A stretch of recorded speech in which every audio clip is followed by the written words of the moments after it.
Plusieurs millénaires avant Jésus-Christ, guidés par on ne sait quelle intuition, les hommes ont su défier le Pacifique pour découvrir le paradis.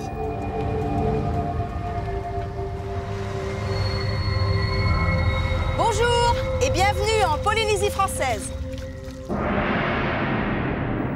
Sur une surface équivalente à celle de l'Europe, située sous l'équateur, les îles nombreuses, que l'on appelle Polynésie, s'égrènent en plein milieu de l'océan Pacifique. Ces îles, toutes issues d'une activité volcanique de points chauds, s'enfoncent progressivement dans le manteau terrestre. Des plus anciennes, qui ont totalement disparu, seul subsiste l'anneau corallien, ce sont les atolls. Les plus récentes, montagneuses et fièrement dressées, s'appellent les îles hautes.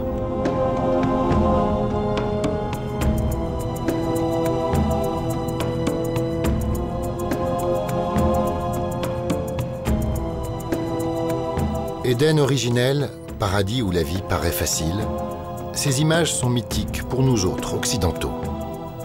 L'envers du décor est sensiblement différent, pour peu que l'on soit curieux. Comme partout, les paysages habités et modelés par les hommes ne sont plus vierges.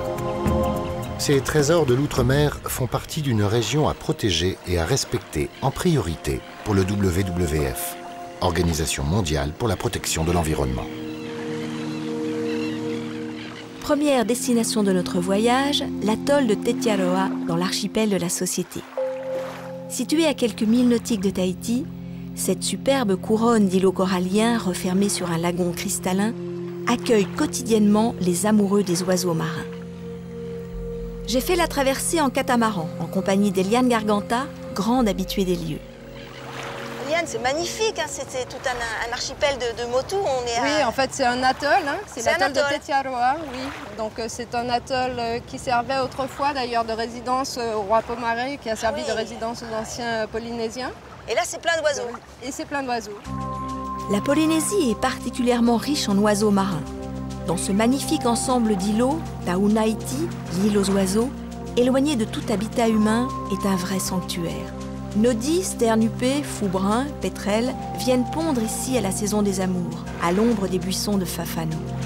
C'est par centaines que les oiseaux nous accompagnent, pour peu que l'on sache faire preuve de discrétion. On voit tellement d'oiseaux autour de nous, là, il n'y a pas de prédateurs ici. Eh ben non, il n'y a pas du tout de prédateurs naturels sur place, et particulièrement pas de rats. Donc il n'y a ni rats, ni chats, ni chiens qui sont les prédateurs usuels des Motu. En fait, l'homme a jamais rien introduit ici, à part le cocotier. Non, pour l'instant, ces Motus sont restés quasiment intacts, à l'exception de l'introduction du cocotier. Mais en fait, c'est un atoll qui n'est plus très habité depuis une bonne vingtaine d'années.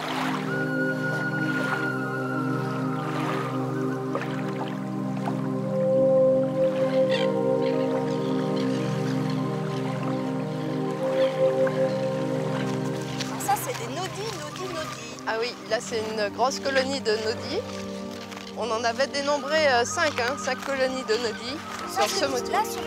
Oui, c'est une petite colonie, oui. C'est un petit groupe organisé. Il y a des bébés. Oui, voilà. C'est en fait la période après la reproduction, la période où on a les juvéniles. C'est la fin de la saison de pente. Là, sternupé. Oui. Sternupé. Avec sa jolie crête. Hein. Le petit bébé. Qui surveille son petit bébé. Bon, on va pas y aller. Ne fais pas de soucis. Oui. Ne fais pas de soucis, on n'y va pas.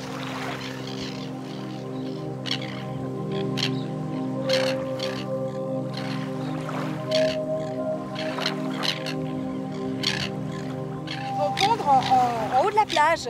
Oui, ils viennent pondre, tu vois, vraiment à la limite de la zone de marée. Regarde, Ouais, il y en a là, partout. Là. Il y en a tous les 20 cm et il y en a effectivement. Regarde, deux sous Oui. l'arbre, juste là. On rentre pas, hein, Eliane, on reste comme ça. On reste en lisière.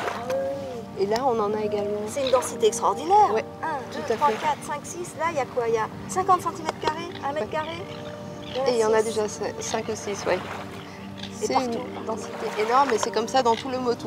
Tout le Motu est comme ça. Tout le Motu est comme Il y ça. a des milliers de stars, Voilà. quoi, des milliers d'oiseaux. Voilà. Ah, c'est chouette.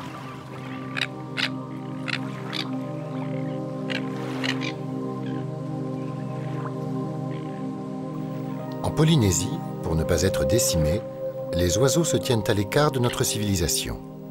C'est le cas sur ce motu isolé.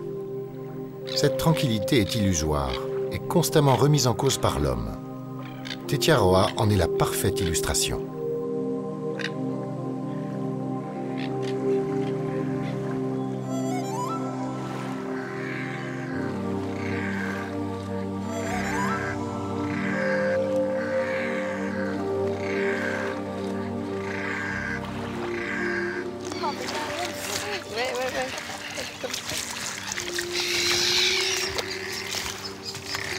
Ah, c'est un enchantement.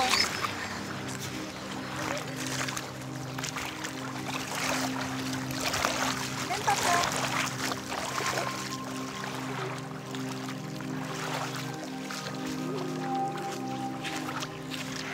Eliane, il y a un programme de protection qui va être mis en place ici pour cet atoll. Oui, tout à fait. Donc il y a un programme qui sera mis en place prochainement, puisque maintenant on a eu l'accord de toutes les parties. En fait, ce sont des îles privées. En fait, c'est la famille de Marlon Brando qui est propriétaire de ces atolls, mais pas du lagon. Oui, tout à fait. Donc toutes les terres émergées appartiennent à la famille Brando et le lagon appartient en fait au gouvernement de Polynésie. D'accord. Et je crois que dans son testament, Marlon Brando avait demandé que justement ça serait une réserve sur tout son territoire. Oui, en fait, Ça va se faire, Marlon ça Brando souhaitait effectivement que l'ensemble de l'atoll soit protégé et ça va se faire. Donc progressivement, d'abord avec la protection de la partie lagon et ensuite de la partie terrestre. Donc finalement, ça va rester ce petit paradis terrestre. Personne n'aura le droit de rentrer, quelque chose comme ça? Ah non, non, au contraire, il est même prévu de construire un hôtel sur un des motus. Un hôtel, et carrément. Les pêcheurs auront encore le droit de venir. Donc en fait, on a prévu une protection. Un découpage en zone peut-être? Oui, bien sûr, un zonage qui permette mais un hôtel, des activités. Un hôtel écologique, un voilà, hôtel alors comment? il est prévu que ce soit un hôtel exemplaire en matière d'écologie, donc qui n'utilise aucune énergie fossile et qui vraiment l'éolien, au solaire, etc. Et tu y crois? Tu crois que tout le monde va jouer le jeu? C'est pas un peu dangereux? Il faut bien tenir les rênes du projet quand même. Oui, il faut bien tenir les rênes du projet, mais c'est un beau projet ambitieux en fait d'essayer de concilier des activités et de voir si chacun joue le jeu, ça peut être une expérience intéressante en fait. Et tu vas nous surveiller ça, hein? On va tâcher.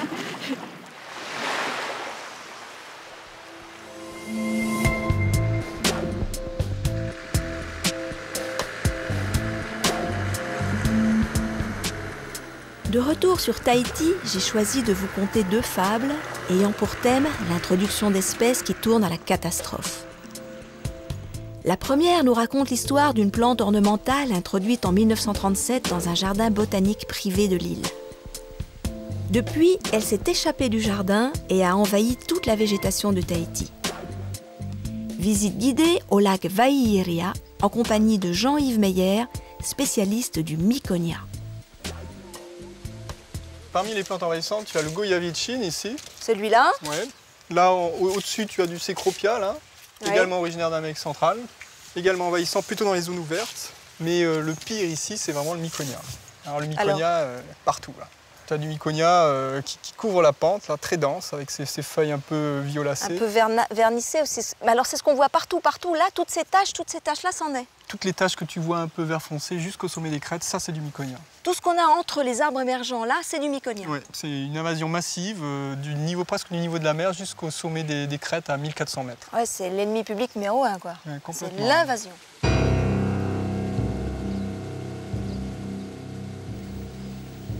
Aujourd'hui, le Miconia est présent sur 2 tiers de l'île de Tahiti, soit plus de 75 000 hectares, et a envahi la majorité des forêts humides.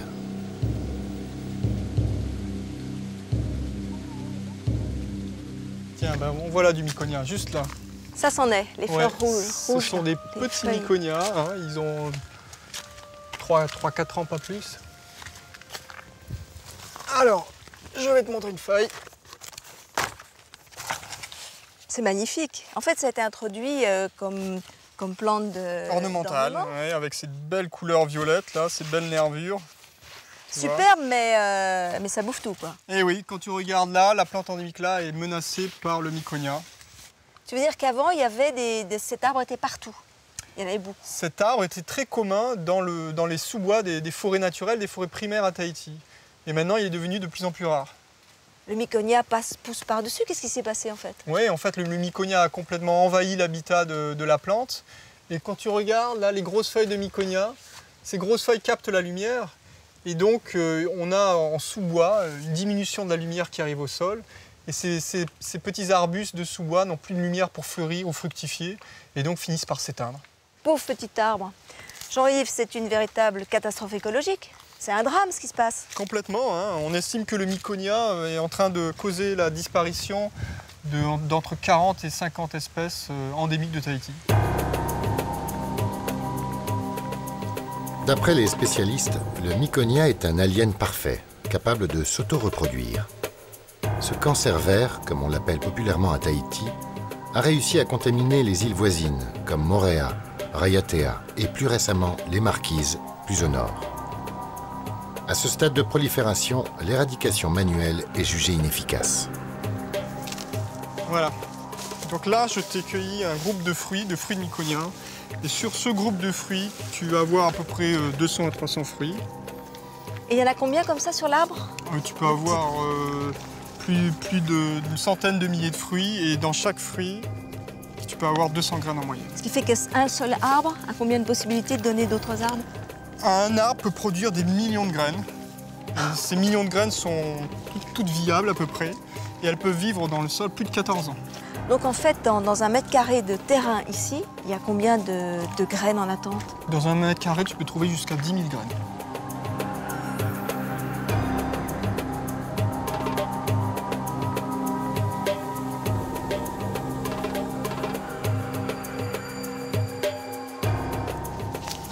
Donc voilà, on est en sous-bois de forêt de Miconia, très sombre, avec quelques vestiges de la forêt primaire, des fougères. Mais Jean-Yves, ça n'a pas d'ennemis naturels, le Miconia? Comment ça se fait qu'il y en a partout, quoi?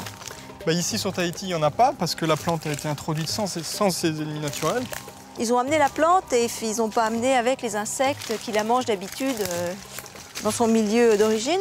Non, non, elle était introduite sûrement sur forme de graines, alors qu'en Amérique centrale, en Amérique du Sud, on a une cinquantaine d'insectes ou de champignons pathogènes qui attaquent le Miconia. Qui la mangent? Ouais. La lutte biologique par pulvérisation d'un champignon sur les feuilles de Miconia est un espoir pour l'éradication de l'espèce. Le champignon gangrène la plante en lui perforant les feuilles. La lumière atteint alors le sol et permet la régénération de certaines plantes endémiques, c'est-à-dire propres à l'archipel. Pour l'instant, la méthode semble efficace pour limiter l'extension du fléau. Une autre solution serait d'introduire un insecte parasite du Miconia. Mais attention, à trop vouloir bricoler avec la nature, voici l'histoire de l'escargot introduit pour l'alimentation, que personne ne mange et qui dévore les cultures. Par une belle matinée, sous une fine pluie tropicale, je m'en allais par les chemins forestiers en compagnie de Trevor Cott, généticien et biologiste à la recherche de gastéropodes en sursis.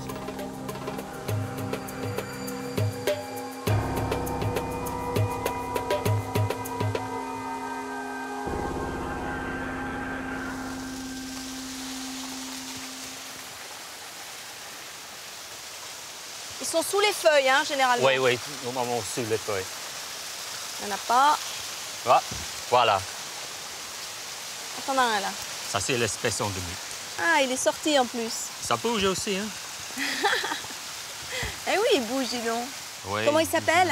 Ça c'est une Patula hyalina, c'est endémique de Tahiti. Endémique d'ici. Oui. Et il est en voie de disparition, celui-là? Oui, ça c'est très rare maintenant. En fait, il y avait combien d'espèces d'escargots sur la Polynésie française? Il y avait 70 espèces, mais maintenant il ne reste que 15 à cause 70, c'est passé à 15. Oui, oui. Et qu'est-ce qui s'est passé, Trevor? C'est quand même beaucoup. Ouais, C'est un à cause de l'introduction de gros pour la nourriture ici, mais c'est pas une partie de culture polynésienne. Ils ont introduit un escargot pour le manger? Oui. Mais les Polynésiens, ils n'aiment pas manger les escargots. Non.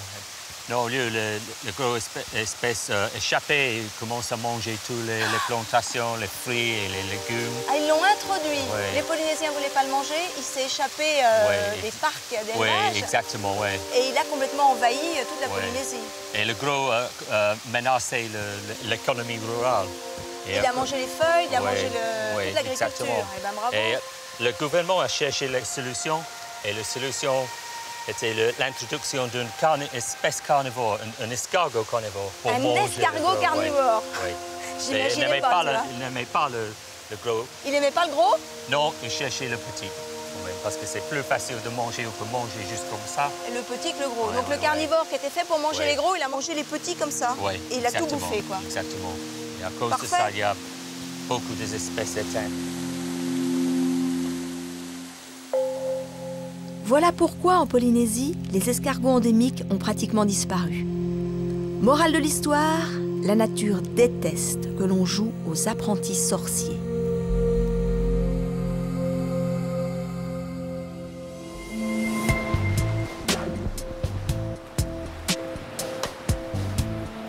En face de Tahiti, on aperçoit Moorea, l'île découverte par le capitaine Cook.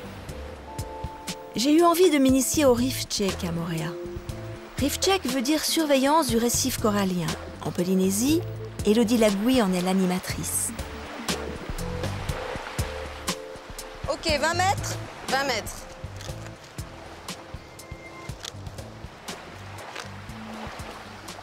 Alors, l'objectif là, de Reef Check, c'est de suivre, d'accord, l'évolution de l'état de santé du récif au cours du temps.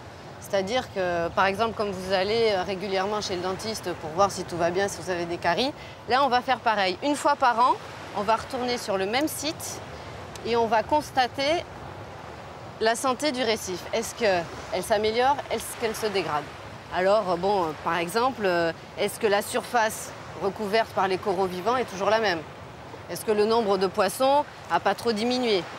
C'est une méthode qui a été réalisée par des scientifiques, mais évidemment adaptée au grand public. Parce que tu as besoin finalement du grand public pour te donner un coup de main. Voilà, on s'est aperçu que pour faire un état global de la situation dans le monde entier des récifs coralliens, si que les scientifiques participaient à cet effort, c'est pas suffisant. Ils sont très peu nombreux et donc on n'a pas de données. D'accord. Donc là, ce programme, ça existe déjà dans 84 pays. Il y a plus de 2500 de récifs qui sont étudiés par des bénévoles. Et depuis combien de temps ici à Moorea? Et nous, on a commencé en 2000. On y va!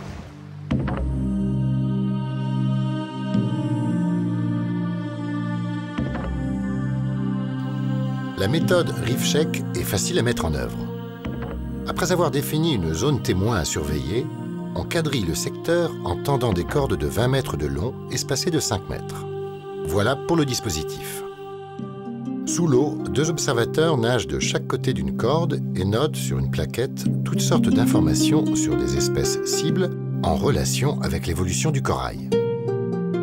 Les résultats sont ensuite croisés pour obtenir des statistiques et connaître l'évolution de l'état de santé des récifs. Alors, combien tu as vu de chirurgiens? Moi, j'ai 10 chirurgiens. Ah, c'est pas mal. C'est pas mal pour une première fois parce que moi, j'en ai 17. Donc, 17? On est dans une bonne moyenne. Mais bon, après, voilà, ça nage quand même, les poissons aussi. Donc, c'est pas mal. Les mulets? Pas des mulets, moi. 0. Ok. Donc, les mulets, pas facile à voir parce qu'ils sont blancs, tu vois, là, il y a du sable et tout. Donc, moi, j'en ai vu juste 2, tu vois, qui mangeaient dans le sable. Ouais. C'est pas mal quand même comme récif. Je trouve qu'il y a un peu de poisson.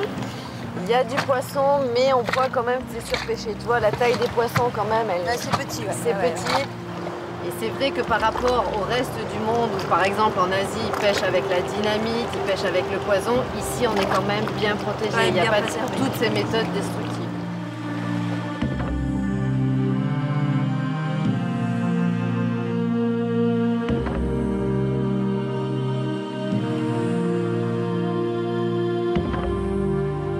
À Moorea encore, on a, tu vois, le corail recouvre à peu près entre 40 et 50% de la surface, ce qui est bien. Par exemple, à Tahiti, c'est beaucoup moins que ça?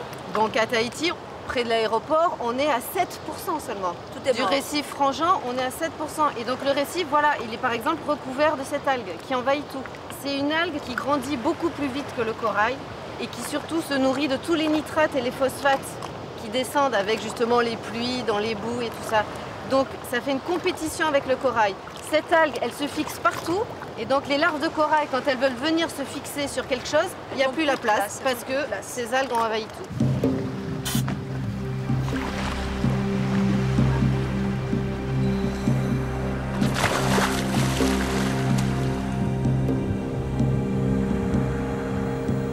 Depuis longtemps, le CRIOB poursuit des recherches scientifiques sur les récifs de Moorea. Ces spécialistes m'ont parlé d'un phénomène récent, susceptible de mettre en péril l'ensemble du corail de l'île. En plongeant le long de la pente externe du lagon, à première vue, les massifs coralliens donnent l'impression d'être en bonne santé. En y regardant de plus près, j'aperçois une étoile de mer, l'Acanthaster plancii. Cet échinoderme est un prédateur particulièrement ravageur du corail. Lorsqu'il commence à proliférer comme ici, cela ne présage rien de bon pour l'évolution des récifs.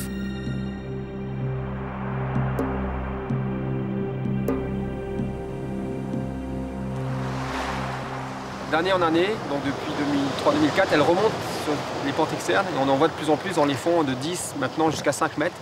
Et en remontant, elle consomme le corail et donc quand elles sont en quantité très importante, elles causent des dégâts très importants au corail.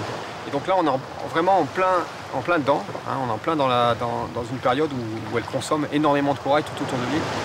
Pour vous donner un chiffre, sur la zone où on en est, ici, là, l'année dernière, à peu près à cette profondeur-là, hein, sur 10-15 mètres, là, on avait en 2006 50% de recouvrement corallien, hein, en plan de corail vivant, et on arrivait maintenant à moins de 15% en une année. Et pour que le récif se remette en place, après un passage important d'Acanthaster, il faut une dizaine d'années, voire une quinzaine d'années. Après, par-dessus ça, sur une île qui, avec des densités de population relativement fortes, comme Moorea ou Tahiti, viennent se greffer tous les phénomènes de pollution, de stress liés à l'activité humaine. Donc en Polynésie française et sur les îles où il y a du monde, les gros problèmes qu'il y a actuellement, ce sont les apports terrigènes sur les îles hautes. C'est-à-dire lorsqu'il y a du défrichement de végétation, on favorise le départ de la terre dans le lagon, et là ça ne plaît pas au récif corallien. Pendant des années, on a laissé construire autour de Moorea. La moitié des côtes est devenue propriété privée. L'accès aux plages s'est restreint. On a remblayé sur les récifs aussi, sans se soucier de l'impact produit sur le corail. On a beaucoup pêché dans le lagon et exploité ses ressources. Progressivement, la nécessité de gérer l'espace maritime s'est imposée. En 2005, les autorités ont mis en place un dispositif concerté, le PGEM, Plan de gestion des espaces maritimes. Lors de ces sorties en mer, la police maritime privilégie l'information des contrevenants quand la faute est mineure. Là, tu sais que tu es dans le PGM, il y a une taille pour les poissons, tu le sais? Tu dois le savoir puisque tu habites à Moorea. Dans le nombre, là, il y en a certains qui sont interdits. Ouais. Théoriquement, c'est 12 cm, d'accord? 12 cm, c'est pour permettre à l'espèce d'en avoir plus la prochaine fois. Si vous prenez tous les petits, dans quelques années, il n'y aura plus rien du tout. Et tes enfants, ils mangeront plus rien. D'accord? PGEM, bon, c'est les 4 lettres qui veulent dire plan de gestion de l'espace maritime, mais enfin ce n'est pas simplement qu'un acronyme, hein, c'est quelque chose d'assez important parce que c'est novateur finalement dans le monde. On voit que la Polynésie est bien placée, c'est quelque chose de nouveau. C'est essayer de faire en sorte que les différents usagers, tous les utilisateurs du lagon puissent continuer à jouir, chacun dans leur domaine, de l'espace formidable qu'on a sous les yeux. Donc que ce soit les pêcheurs, que ce soit les hôteliers, que ce soit les prestataires de services, tous ces gens-là ont envie de profiter du lagon qui est exceptionnel, on a des conditions merveilleuses ici, mais pour ça, il faut, j'allais dire un peu malheureusement, mais bon, c'est comme ça, le monde évolue, il faut mettre des règles pour que, bien sûr, on transmette un patrimoine qui s'abîme le moins possible. Dans le PGEM, l'essentiel de la réglementation concerne l'aménagement du lagon, son utilisation pour les loisirs, la protection du corail ou les activités de pêche. Pour favoriser le développement de la faune et la flore sous-marine, une dizaine d'aires marines protégées ont été mises en place sur le pourtour de l'île. Les aires marines protégées, ça a été quelque chose d'important dans le dispositif PGEM. Mais les Polynésiens nous ont dit tout de suite, mais vous savez, nous, les aires marines protégées, on sait exactement, depuis des années, les faire fonctionner. On avait quelque chose qui ressemblait à ça, qui s'appelait le rahui. Et ça, c'était la méthode traditionnelle, en fait, de jachère du lagon, mais c'était tournant. Décréter que certaines zones sont tabous, interdites d'activité. C'est ainsi que les habitants des atolls du Pacifique ont survécu pendant des siècles en pratiquant le rahui, la réserve temporaire. Une méthode de gestion des ressources simple et efficace comme une jachère, illustration du bon sens écologique des anciens Polynésiens. Daniel Snow m'explique pourquoi de nos jours, cette coutume a disparu. C'est la modernisation, quoi. Je critique la modernisation. C'est depuis l'arrivée de l'argent, du CEP, du Centre expérimental du Pacifique. On a commencé à embaucher des jeunes d'ici, une vingtaine à chaque fois, tous les 3 mois, quoi. Et puis là, le rahui est tombé en panne, quoi. Et puis il y a eu cette histoire d'exportation du poisson, alors que dans le temps, on n'exportait pas le poisson. Le poisson a été fait uniquement pour manger, quoi.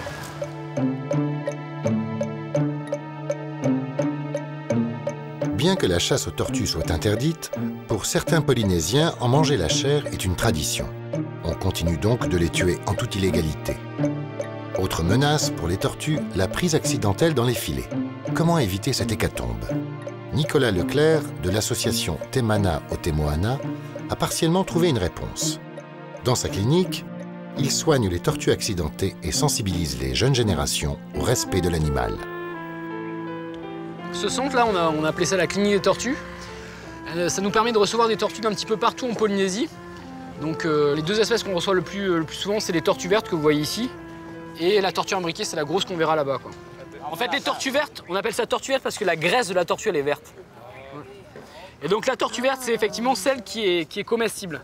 La tortue imbriquée, par contre, elle est vraiment toxique. Vous savez pourquoi est-ce qu'elle est toxique? En fait, les tortues imbriquées, elles vont manger des éponges.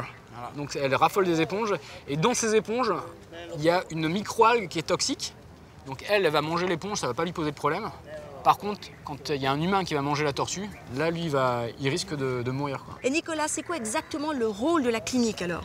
Donc, quand les gens trouvent une tortue, ils peuvent nous appeler, on les soigne, et après, on les relâche. Donc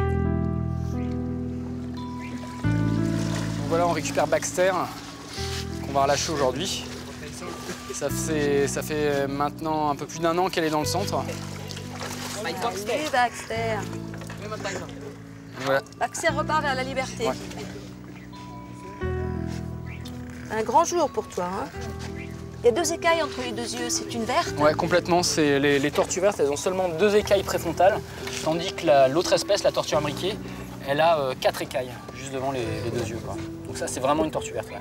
Allez, Baxter, allô, on y va.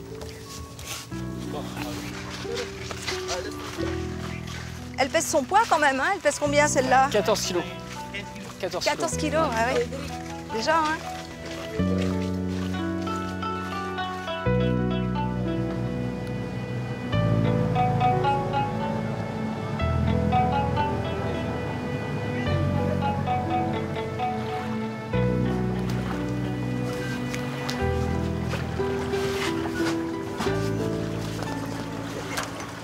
Elle est belle, hein?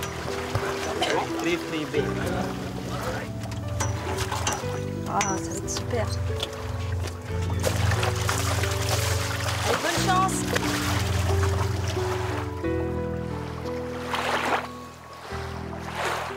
C'est formellement interdit d'attraper une tortue, de chasser une tortue? En fait, il y a la Convention de Washington qui protège toutes les tortues marines dans le monde.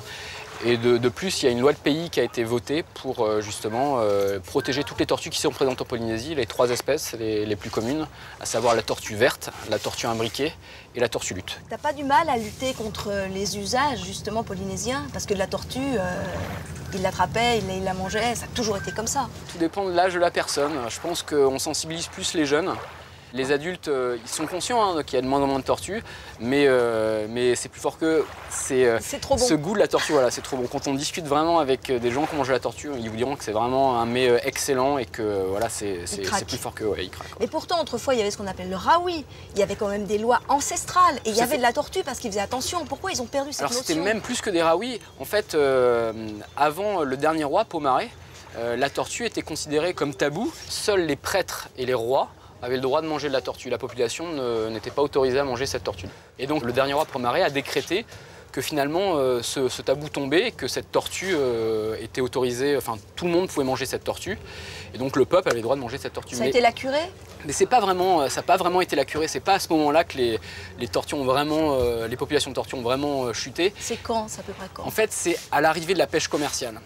Il Il faut savoir que quand les familles de Polynésiens, les pêcheurs mangeaient la tortue, c'était des prélèvements qui étaient normaux, tout à fait acceptables. Oui. La pression de pêche était tout à fait soutenable par la population de tortues. Et donc ça se passait très bien. Mais quand on a fait de la pêche commerciale, quand la tortue a commencé à être vendue sur le marché, là ça posait de réels problèmes.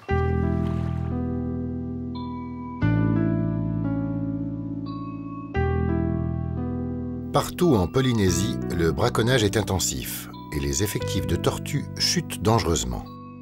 Parmi les signes visibles, la fréquentation en baisse des lieux de ponte et la taille des adultes qui diminue.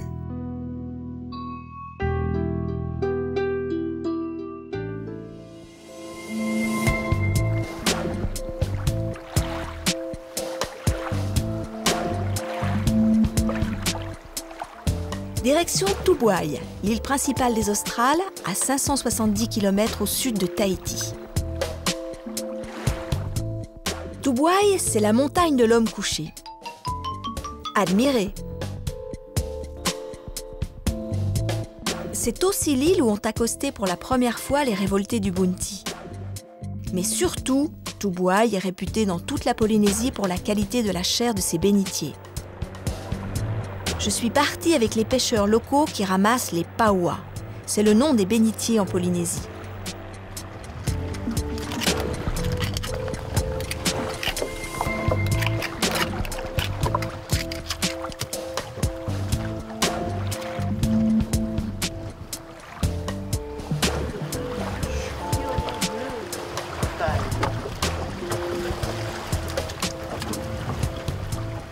Et tu fais ça combien de fois par semaine alors? 3 fois, 4 fois par semaine. Il est assez gros celui-là ou pas tellement? Pas tellement. Pas tellement Il y en gros. a encore des plus gros. Comme ça. Ça, c'est petit. Ça, c'est un petit. Voilà. Et est-ce que quand tu en trouves des vraiment tout petits, tu les laisses? Tu vas pas les toucher? Non, on laisse ça, les petits. Tu fais attention. T'as un bénitier? Allez, donne-moi. Ouais. Si je mets mon doigt là, il peut garder mon doigt? Oui. Tu veux essayer? Non, pas tellement, non. Tu sais quoi? Ben moi j'ai envie d'aller... Tu m'emmènes à la pêche un peu? Ok. Parce que c'est joli, je crois, sous l'eau. Hein. La technique de ramassage est facile. Il suffit de plonger au milieu du lagon sur les patates de corail pour constater que le bénitier abonde. Là, muni d'un pic, le pêcheur fait sa cueillette en plantant la pointe entre les deux coques de l'animal pour faire levier. De mémoire d'homme, à Tubuai, on a toujours pêché comme ça, pour la consommation personnelle. Depuis que le bénitier est devenu une source essentielle de revenus, pour de nombreux pêcheurs, on parle désormais de rendement. L'unité de comptage est la touque. Une touque, c'est 20 kg de chair décortiquée, soit 120 à 150 bénitiers pêchés en moins de 2 heures. Les scientifiques craignent la surpêche. À Tubuai, la ressource n'est pas éternelle. Le bénitier a disparu de certaines îles de Polynésie pour les mêmes raisons. Mais aborder la question des prélèvements de paoas à Tubuai est une démarche délicate. Le sujet est tabou. Les pêcheurs locaux considèrent que leurs habitudes de pêche ne sont pas une menace pour l'espèce.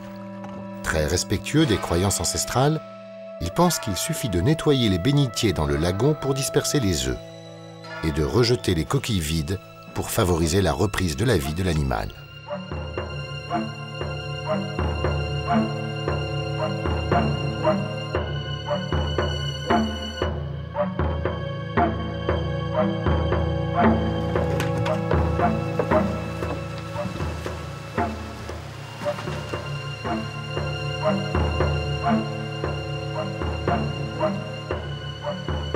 Arsène Stein, du service de la pêche de Polynésie, profite de sa mission d'observation dans l'île pour dialoguer le plus possible avec les pêcheurs et récupérer des statistiques.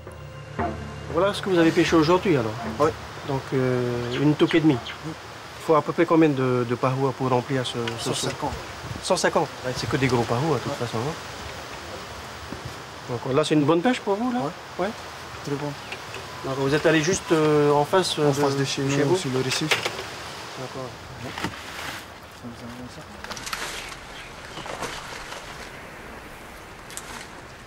Arsène, tu estimes à combien la population de bénitiers dans le lagon ici? Ben, nous avons fait un recensement il y a 2 ans de ça, et donc on l'estime à 50 millions. 50 millions ici, c'est une population extrêmement importante ou pas vraiment? Ah non, c'est très important. C'est très important.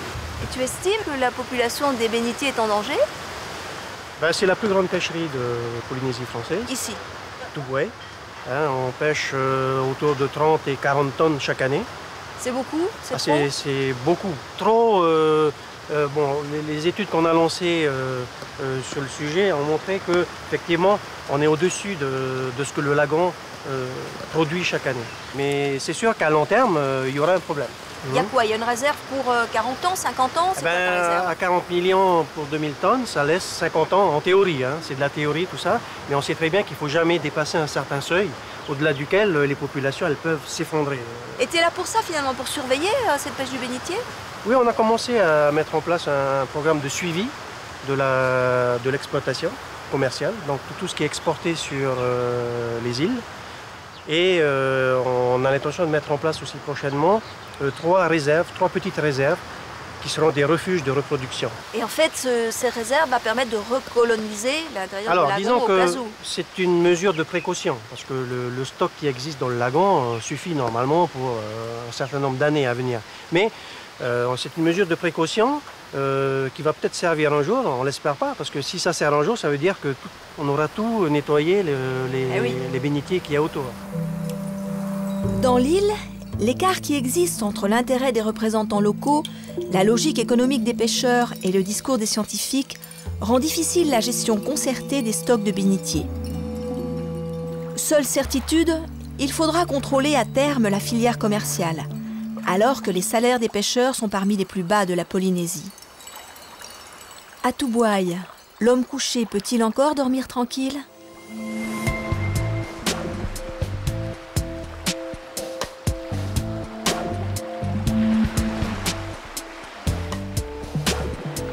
Second plus grand atoll de Polynésie, immense récif corallien rectangulaire de 60 km de long par 20 de large, Fakarava est un joyau d'émeraude posé dans l'archipel des Tuamotu.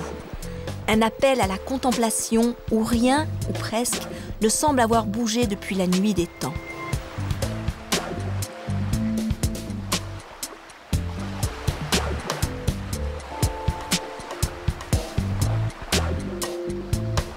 Fakarava et 6 autres atolls de la commune viennent d'être classés par l'UNESCO réserve de biosphère, un label prestigieux. Catherine Gabrier du WWF nous en explique le concept. La réserve de biosphère, en fait, c'est un concept qui est ancien. Ça a été créé à peu près dans les années 70. C'est un programme, en fait, de l'UNESCO, créé dans les années 70 et qui, pour l'époque, était assez moderne parce qu'en fait, il plaçait l'homme au milieu de la conservation, au centre de la conservation. On s'assurait que les populations locales étaient partie prenante au projet. Maintenant, c'est très à la mode, mais à l'époque, c'était très, très récent. Et faire en sorte que ces populations locales ne soient pas exclues de l'aire protégée, mais au contraire participent à la gestion et même aux décisions de zonage. Et c'était un programme qui n'avait pas pour seul objectif de protéger la biodiversité, mais qui avait également pour objectif d'assurer un développement qu'on n'appelait pas durable à l'époque, parce que ce n'était pas encore à la mode, mais en tout cas c'était exactement ça, c'était du développement durable. Concrètement, toutes les réserves de biosphère sont organisées selon 3 zones. Une aire centrale, noyau dur de conservation, protégée par la législation, une zone tampon et une aire de transition en périphérie de la réserve.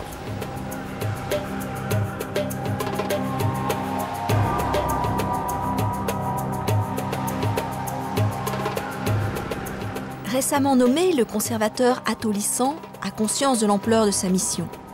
D'après lui, l'urgence est de protéger la biodiversité des motus. Il m'a emmené sur les îlots constater les problèmes.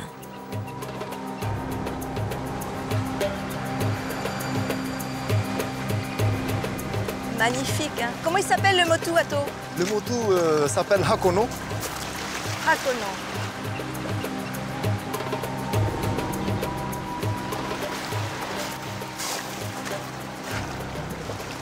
Ah, c'est extraordinaire.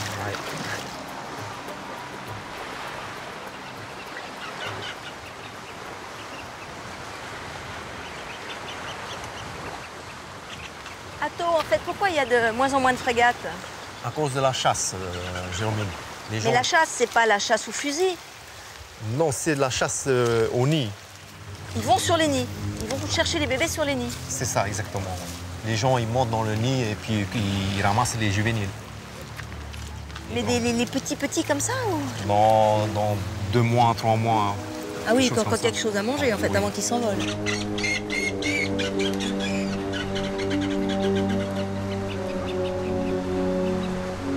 T'as vu faire ça souvent, toi? J'ai accompagné nos aïeux qui allaient... T'étais petit, toi? Tout à fait, j'étais petit. Et comment ça se passe maintenant? En fait, les gens continuent à le faire? Oui, ils continuent toujours à chasser les frégates. Hein. Mais quand même, on voit une prise de conscience petit à petit. Les gens, ils en parlent dans le village qu'il faut protéger. Et on a la chance d'en avoir un ici, et je pense que... C'est un des derniers lieux où viennent les frégates et elles se reproduisent. Exactement, c'est parmi les derniers. Et vu le nombre, pour moi, c'est rien du tout par rapport à ce que j'ai vu. Est-ce que tu as connu autrefois? Ouais. C'était quoi? C'était couvert? C'était couvert de loin, à 100 mètres, tu pouvais voir le moto couvert de blanc, de noir. C'était des milliers d'oiseaux. Et ça gênait pas la pêche? On n'a jamais dit que les frégates mangeaient le poisson, quelque chose comme ça, quoi. C'est vraiment parce que c'est bon à manger qu'ils venaient les chercher dans les nids. Outre cela, et puis le fait de naviguer autour, et donc ça fait chasser les... Oui, elles ont peur, elles vont donc ils faire leur nid ailleurs. Les motos, ils vont nicher ailleurs.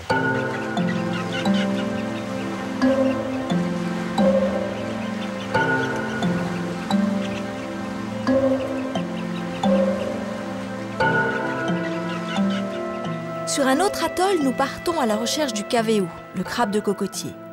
Une espèce décimée pour la qualité de sa chair qui ne survit plus que dans les endroits inhabités. William, il connaît bien. Mais tu regardes quoi? Des souches? Oui, dans les crevasses. Ça, c'est un morceau de corail? Ah, justement. Ah, oui. Celui-là, il a l'air magnifique. Hein. T'as vu, Jérôme, ça? Ah, il est bien là. Tu vas avec les doigts comme ça? Ah oui, tu vas derrière. Attention aux doigts, William. Hein. Ah, lui, il a l'habitude. Hein. Waouh, les couleurs! Ah oui, les couleurs, il est magnifique. Hein. En plus, c'est un mâle. Hein. Un mâle? C'est un mâle.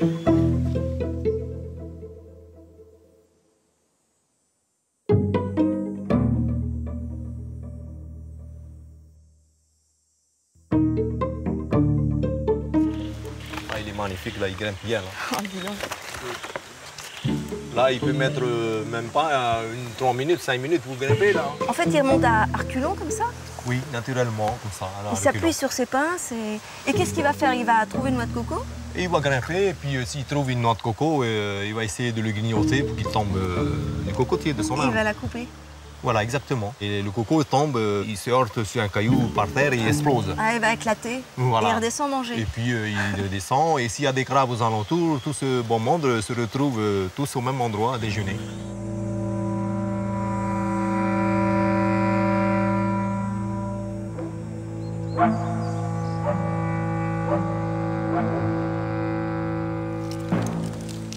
Ouh là là. Ah, c'est une femelle, un mâle? Et voyons voir. C'est une femelle. Oui, c'est une femelle. Hein. Ah, il a des pinces derrière aussi. Et finalement, c'est interdit de les ramasser ou pas?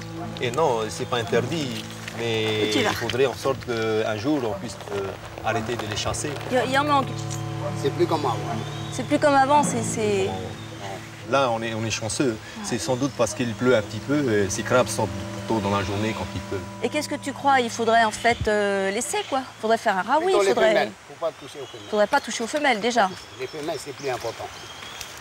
C'est pour plus tard. Hein. Pour les enfants qui viennent après, ils connaissaient ça, c'est bon pour eux. Et toi, tu fais ça. De toute façon, toi, tu sais qu'il ne faut pas toucher les femelles. Il faut montrer aux autres l'exemple, montrer l'exemple pour qu'ils ne touchent pas aux femelles. Et tu crois que les gens obéissent à ça, de ne pas manger les femelles? Il faut espérer. Une femelle, c'est qu'il voit 1 millier d'œufs, donc 1 millier de crabes en moins dans la nature. Salut, Fifi. Fais gaffe à toi, hein. Fais attention, hein. Ciao.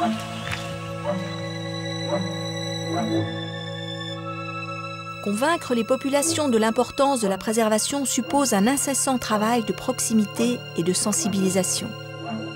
Dans la réserve, les responsables sont locaux, ce qui facilite la tâche.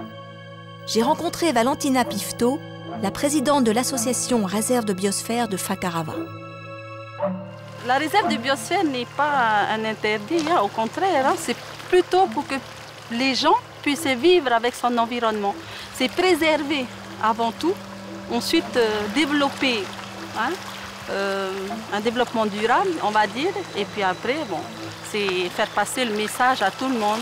Et ce qu'on souhaite réellement, c'est que la population puisse, hein, partager et s'intégrer dans cette réserve de biosphère pour demain.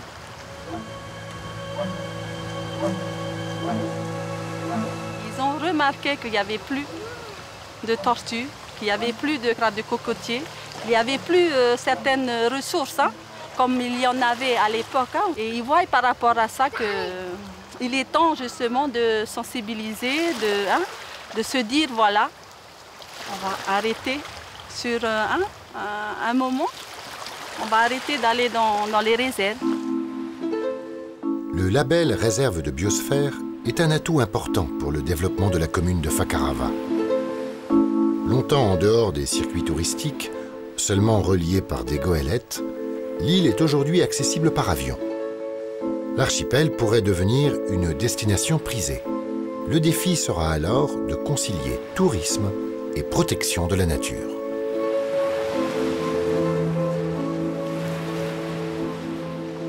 Le développement des réserves de biosphère est souvent effectivement concomitant à un développement du tourisme, et en tout cas c'est ce qu'attendent les gens souvent.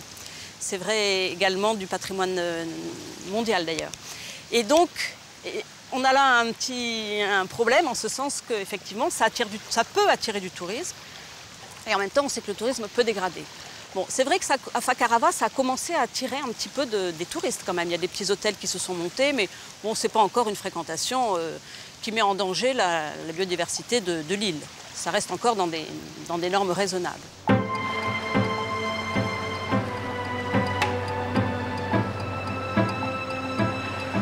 Fakarava a un atout phénoménal qui peut en faire, comme de Rangiroa, une des plus belles destinations touristiques de Polynésie. Non seulement le lagon est sublime, mais il débouche sur l'océan Pacifique par deux passes d'une incroyable richesse. J'ai plongé avec le Te Avanui dans la passe sud.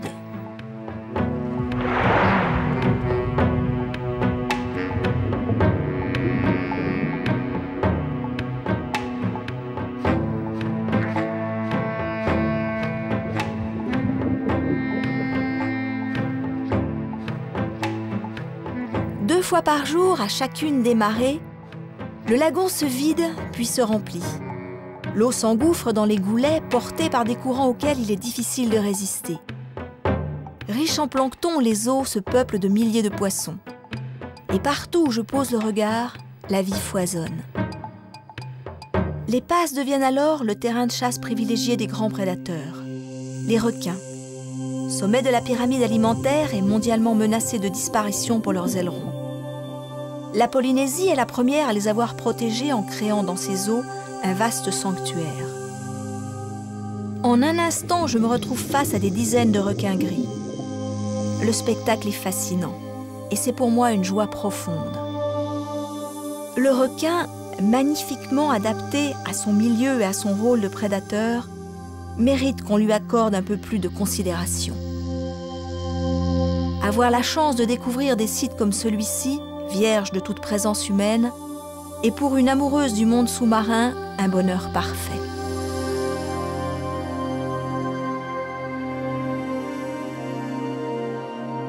La population de Fakarava a un formidable trésor entre les mains, son lagon et un défi à relever, celui de gérer cet espace de façon durable. Cette réserve de biosphère sera une réussite, à n'en point douter. Les Pomotu ont toujours cette sagesse en eux, celle qu'avaient leurs ancêtres lorsqu'ils pratiquaient le Raoui. Ce qu'on sait, c'est que plus les populations sont considérées et sont impliquées dès l'amont des projets, plus on a de chances que les réserves fonctionnent. Là, ça a été le cas. Il y a eu beaucoup de discussions, beaucoup de négociations, beaucoup de concertations. Donc ça, déjà, c'est un gage de succès. On peut penser qu'à terme, ça permettra d'assurer une meilleure protection. Ailleurs dans le monde, par exemple à Madagascar, il y a eu des progrès très nets, oui. Des progrès très nets dans le type de gestion, en fait. C'est-à-dire reprendre des gestions qui étaient des gestions très traditionnelles, qui avaient été un peu oubliées et qui ont été remises, grâce à la réserve de biosphère, qui ont été remises au goût du jour et qui donc sont bien acceptées par les populations, puisque ce sont des traditions anciennes. Et donc ça, la réserve de biosphère a permis de revenir un petit peu sur ces traditions anciennes qui sont donc aujourd'hui bien acceptées.